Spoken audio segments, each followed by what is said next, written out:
Okay, let's find all the pairs of factors for the number 54. Let's make a t-chart.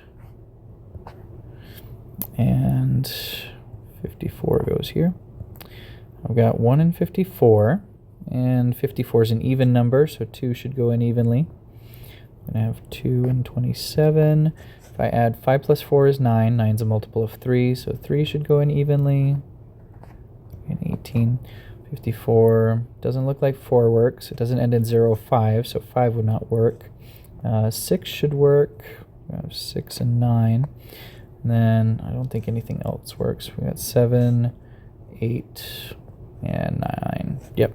So those are our last pairs of factors. So we're going to have 1, 54, 2, 27, 3, 18, and 6, 9.